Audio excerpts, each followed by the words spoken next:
Well, good morning, everyone. How are we doing? Good. That's the right answer. That's the right answer to that question. We are off to a good start this morning. Well, as Trenton said, my name is John Jorgensen. I am an author, a Bible teacher, and a YouTuber. Yes, from Chicago, Illinois, where that's where I run my own ministry. I have sort of a unique job. Half of my ministry includes me traveling around the country to speak and to teach at different conferences, at different camps, and of course, wonderful churches like you all here at 3rd Street. I'm very happy to be here. But the other half of that ministry exists on my YouTube channel. I am one of those YouTubers that maybe some of you in the room have heard your kids or maybe your grandkids talk about, and maybe you don't really understand what that even means, or you hear words like subscribers and followers, and that doesn't really make sense to you, and you're not really sure what a YouTuber does. So for me, what that means essentially is over the last 5 years, I have been sharing and producing different faith-based videos online, specifically on YouTube. These videos range from Bible study curriculum that I share on there, to short sermons and different topical videos, to even some more artistic expressions, things like spoken word poetry. And that's sort of the second half of my ministry. But more important than all of that, I have had the distinct privilege for the second year in a row of being the guest speaker at DNOW Weekend, and it has really been, everyone always says, like, it's been an honor when you're a guest, but it really is. It really is an honor to get to hang out with these students. You all know probably even more than I do. You have some great young people at this church. They have fantastic hearts, and they're a little crazy sometimes, but absolutely, I believe that there is a truly firm foundation at this church, and it's the work of the staff here, it's the work of the parents here, and the community here that has set that foundation, and I hope to have strengthened it this weekend. So I thank you for the privilege of spending time with your children. Some of you may not think that is a privilege, but I definitely see it as a privilege. Over the last couple days, we have been basically treating this entire building as our playground. We've been running around, we've been making a mess, we cleaned it up a little bit, we've been playing games, we've been eating food, we've been worshiping together, and we have been learning and talking about the topic of unity. Our theme for this DNOW Weekend is one.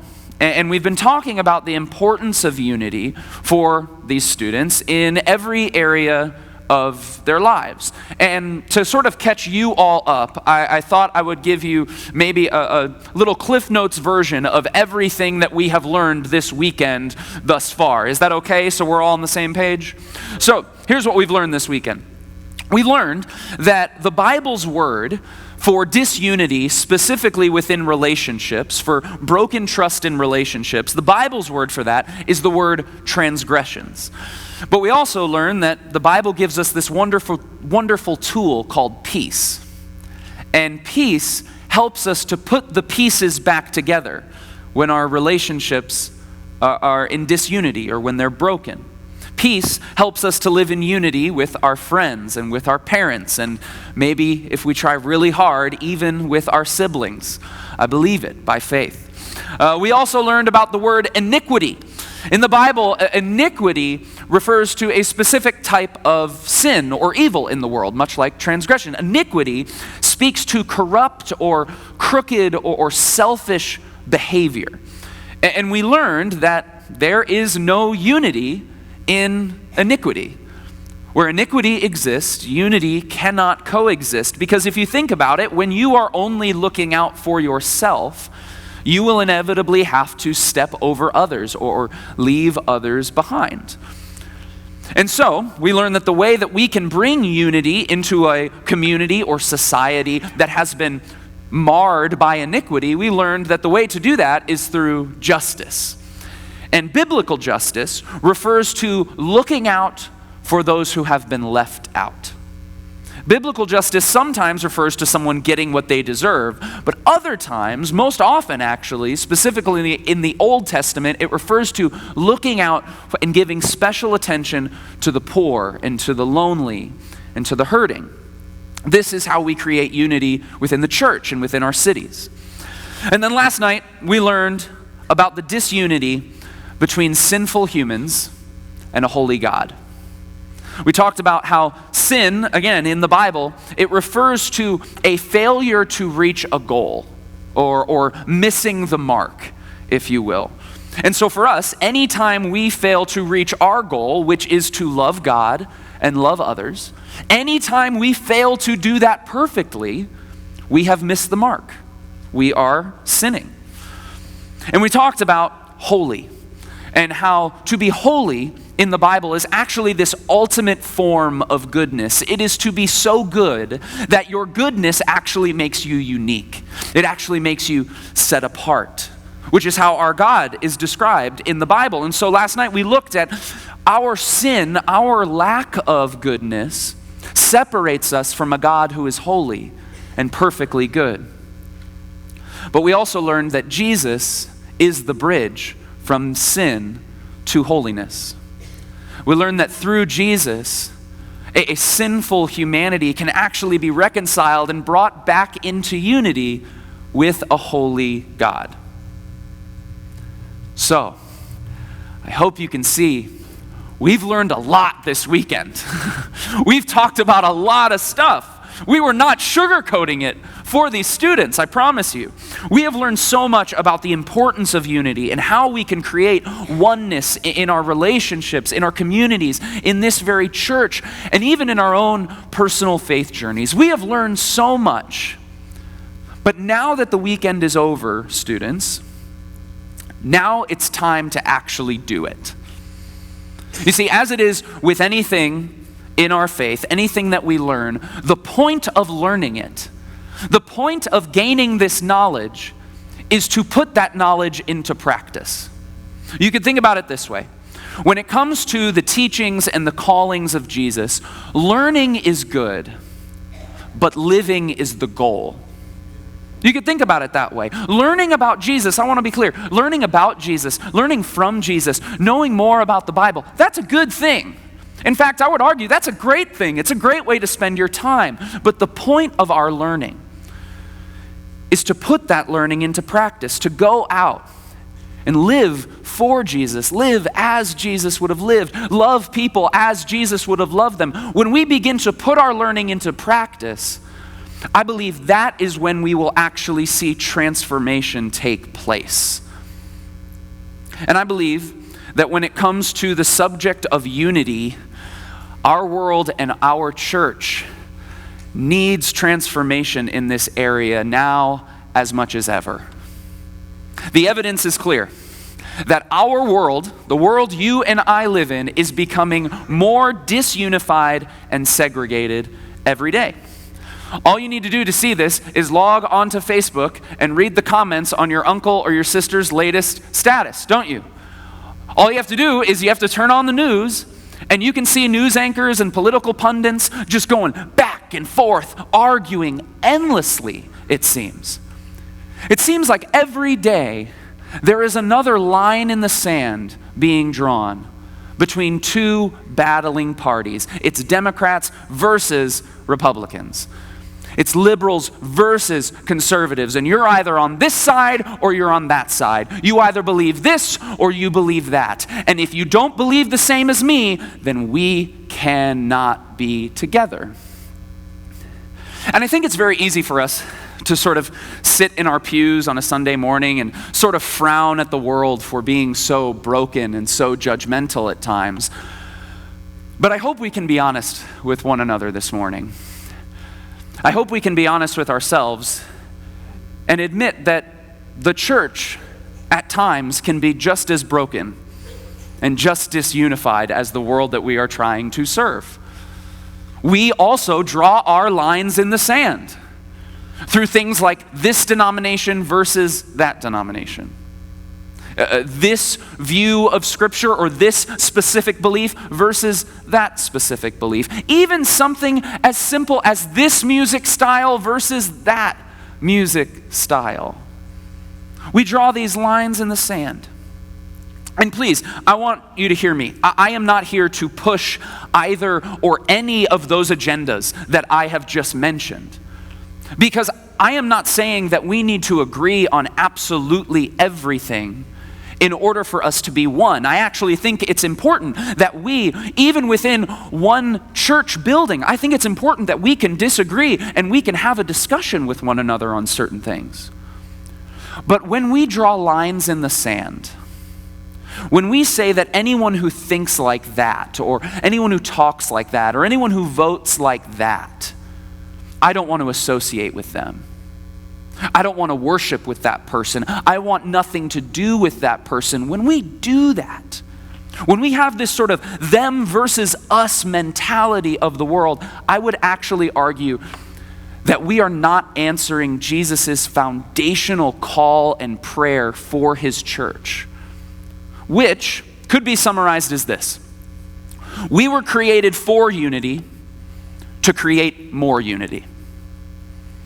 We, as humans, the Bible tells us that we were created to live as one, both with God and with one another. And the Bible also tells us that we as the church are called to go and invite others in the world into that oneness and into that unity. But friends, in order to bring others into that oneness, I think first we have to find unity amongst ourselves. Before we can ever make the world one with God, I believe we first have to be one with each other. If you have a Bible, I want to invite you to open it up to John chapter 17. John chapter 17, verse 20. In this passage that I'm about to read, Jesus, he is saying a final prayer, both for his 12 disciples specifically, and he's also broadening the scope and praying for all believers. And these are some of the final words, actually, that his followers heard him say before he went to the cross to die. This is sort of his last statement. This is his closing prayer. And in John chapter 17, verse 20, Jesus says, "My prayer is not for them alone," meaning my prayer is not just for my followers gathered in this room, "but I pray also for those who will believe in me through their message." Now, students, we practice this. I need your help on this next verse. You ready? All right, here we go. "That all of them may be" what? One. That all of them may be one, Father. "Just as you are in me and I am in you, may they also be in us, so that the world may believe that you have sent me. I have given them the glory you gave me, that they may be one as we are one. I in them and you in me, so that they may be brought to complete" what? Unity. "Then the world will know that you sent me, and you have loved them even as you have loved me." I want to bring some of you here, you are in high school, so you won't have to think very far. I want to bring others of you maybe back to when you were in school a little bit. How many of you remember maybe learning about if-then statements ever in your schooling career? You ever heard of that phrase, if-then statement? Great. For those of you who haven't, an if-then statement refers to the sort of statement that is structured in a way where you say, if this happens, then this will be the natural result. For example, if this northern boy from Chicago keeps talking, then I'm going to get up and leave. That's just an example. I'm not saying anyone in this room is thinking that right now. At least I hope not. And Jesus here, in this passage, he's sort of using an if-then statement in this prayer. And he actually repeats it twice. He doesn't say it word for word, but it's the same structure. In verse 21, he says, "May they also believe in us, so that the world may believe that you have sent me." In other words, if they are in us, then the world will believe that you have sent me. Then he kind of repeats it again in verse 23. It says, "So that they may be brought to complete unity, then the world will know that you have sent me." In other words, if they are brought to complete unity, then the world will know that you have sent me. So often in the church, we teach about evangelism, right?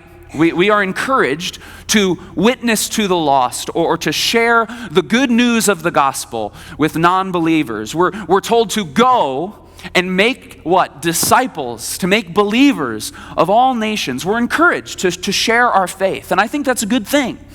When we do this in many ways, we do this through preaching and teaching that gospel message.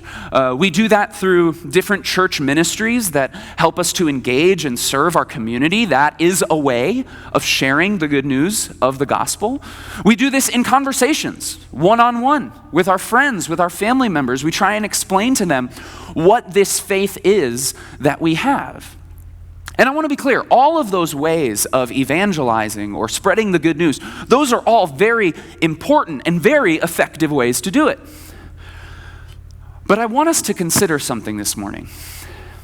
What if, in this passage, in this prayer, what if Jesus is making the claim that unity is actually one of our greatest evangelistic tools?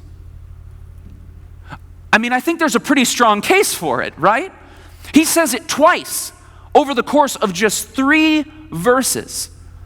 He says, when they see that we are one, that's when they will believe. If, then. In other words, when people encounter churches and communities of believers where people of all different backgrounds and all different races and all different economic statuses are coming together, putting their differences aside so that they can worship as one toward one God, when the world sees that, that's when they'll believe.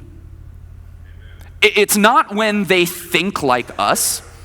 It's not when they talk the same way we do. It's not when they prefer the same type of music that we do. It's not when they subscribe to the exact same micro ideologies that you and I have. No.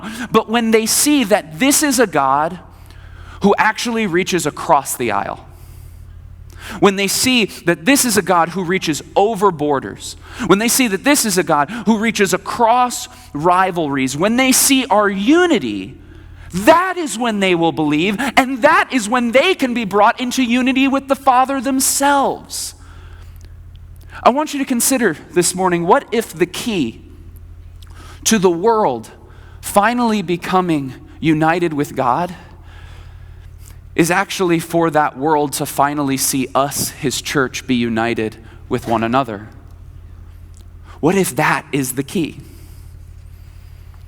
I want you to think for a second about your family, right? Just think about your family. My guess is you don't always agree with everyone in your family, do you?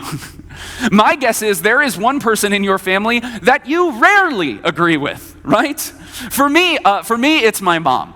It's my mom. I love her dearly, but my mom and I, we don't really see eye to eye all the time, specifically when we are playing games together. Whenever we're playing a board game in a house or, even if we're playing a sport. Now, how many of you are the type of person when you play a game, you read the rules, you make sure you know all the rules, and you follow the rules and the rules do not change?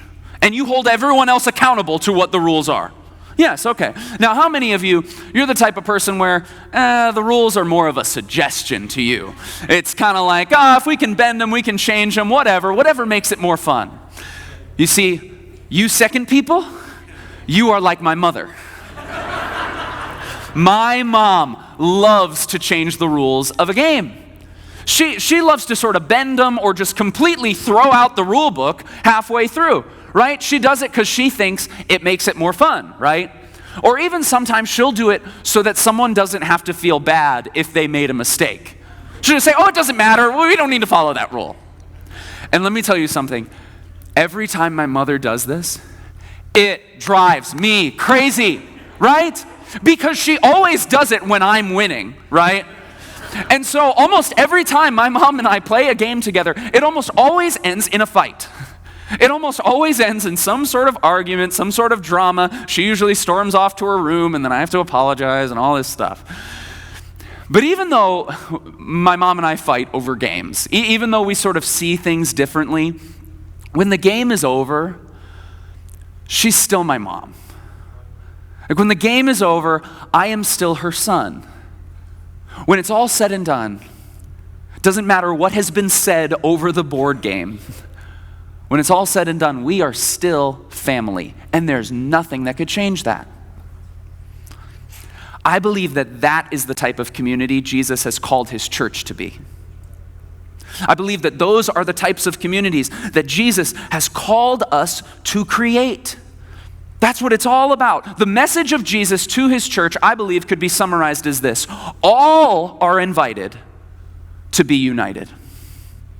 All people, regardless of the way you think, regardless of how educated or not educated you are, regardless of how much money or how poor you are, no matter what your race is, no matter what your sexuality is, no matter who you are, no matter what you do, all are invited into this family to be united under Christ. We do not have to be the same in order for us to be one.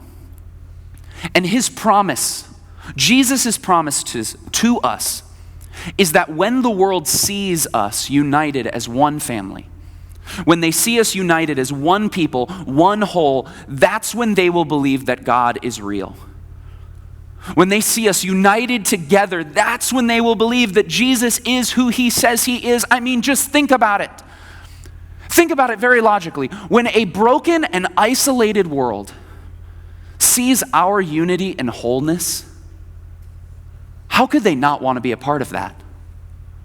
What more compelling community could there be than a community where you are accepted and you are invited in, not because you're the same, not because you look or think like everyone else, but just because you are loved, regardless of how different you are. I believe this is Jesus' call to us this morning. Now, you may be thinking, well, first of all, you may be thinking, John, I totally disagree with you. And if so, you can send an email to Trenton Cooper at 3rd Street Baptist. But others of you may be thinking, all right, John, this is great. I'm very inspired. I'm very moved by this. This is awesome. Let's be united. How do I do it?